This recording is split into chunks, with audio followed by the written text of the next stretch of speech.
అందరికీ మరణాత. Praise the Lord. ఈరోజు దేవుని వాక్యము, నా ఆలోచన నిలిచిననియు నా చిత్తమంతయు నెరవేర్చుకొనేదననియు చెప్పుకొనుచు ఆది నుండి నేనే కలగబో వాటిని తెలియచేయుచున్నాను. యెషయా గ్రంథము 46వ అధ్యాయము 10వ వచనం. I make known the end from the beginning. I say my purpose will stand and I will do all that I please. Isaiah chapter 46 verse 10. ఈ రోజుకు గాను కృపగలిగిన దేవుడు మనకు అనుగ్రహించిన వాక్య భాగమును బట్టి ధ్యానించుకుందాము. ప్రభునందు ప్రియమైన సహోదరి సహోదరులారా, దేవుడు ఈరోజు ఈ వాక్యము ద్వారా సెలవిస్తున్నాడు. నేను ఏదైతే ఆలోచన చేస్తానో అది నిలిచి తీరుతుంది అని.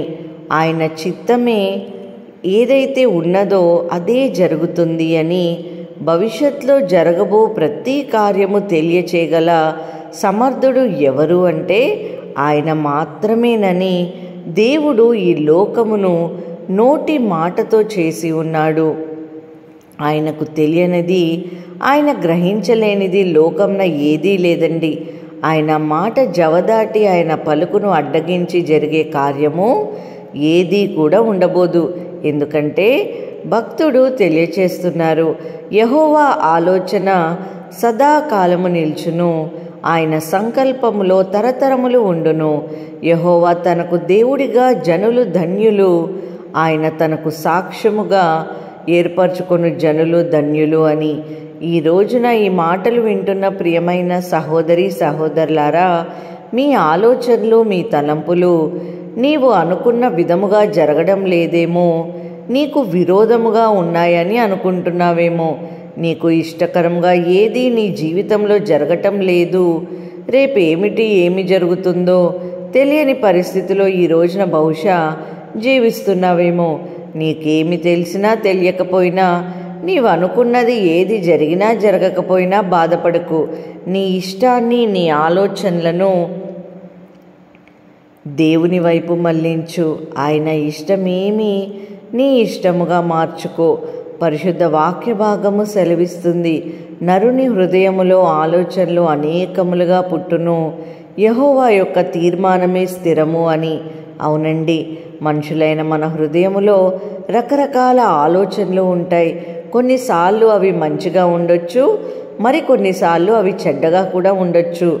వాస్తవానికి ఒక మనిషి మంచిగా ఆలోచించి చెడ్డగా ఆలోచించుటకే ఎక్కువగా సమయము తీస్తూ ఉంటారు. మంచిగా ఒక 30% ఆలోచన చేస్తే చెడ్డగా నెగిటివ్గా 70% ఆలోచన ఉంటుంది. ఒకసారి ఇది కరెక్ట్ అంటాడు, మరొకసారి అది కరెక్ట్ అంటాడు. కరెక్ట్ అనేది రాంగ్ అంటుంటారు. ఒక మాటలో చెప్పాలంటే ఏది తనకు అనుకూలమో, ఎలా ఉంటే తన జీవితం బాగుంటుందో ఏది కూడా ఒక మనిషి ఖచ్చితంగా చెప్పలేరు, ఆలోచించలేరు.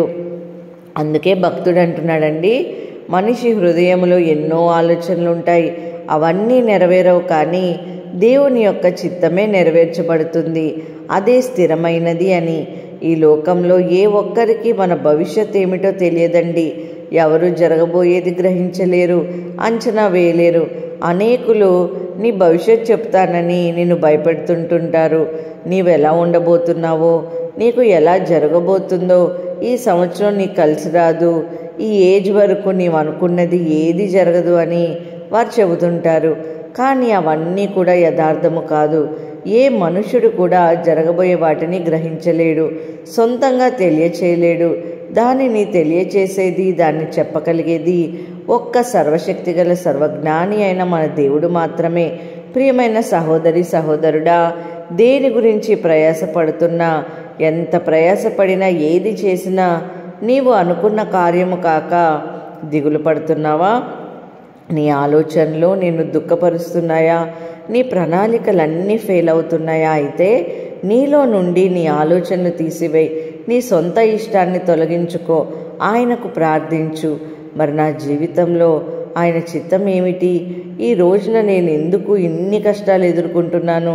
ఈ రోజున నా కుటుంబం రోడ్డున పడేలా ఉంది, నాకు అస్సలు నా శరీరము సహకరించడం లేదు, ఆరోగ్యంగా లేను, అప్పుల్లో ఈరోజు నేను మునిగిపోయాను, ఇదేనా దేవుని చిత్తం? ఈ విధముగా నేను ఆయన చూడాలి అనుకుంటుందని నీవు ఆలోచిస్తున్నావేమో. అయితే గమనించండి, దేవుడు తన బిడ్డలను ఎప్పుడూ దీవించాలని, ఆశీర్వదించాలని కోరుకుంటాడు.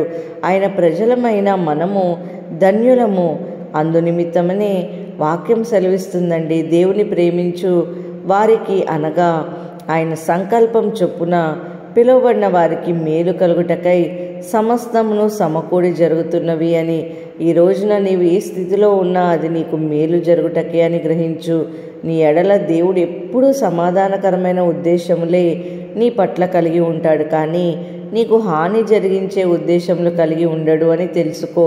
కాబట్టి ప్రియమైన సహోదరి సహోదరుడా, దేవుని చిత్తము మన జీవితంలో జరగాలని, ఆయన ఆలోచనలే మనలో స్థిరపడాలని మనం ఆయన్ని వేడుకుందాం. ఆయన సంకల్పం చొప్పున ఆయన మాటకు విధేయత చూపి జీవించుదాము. ఆయనే క్షేమముగా మనల్ని నడిపిస్తాడు. దేవుడి మాటలు దీవించి మన హృదయంలో ఫలింపచేయునుగాక. ప్రార్థన.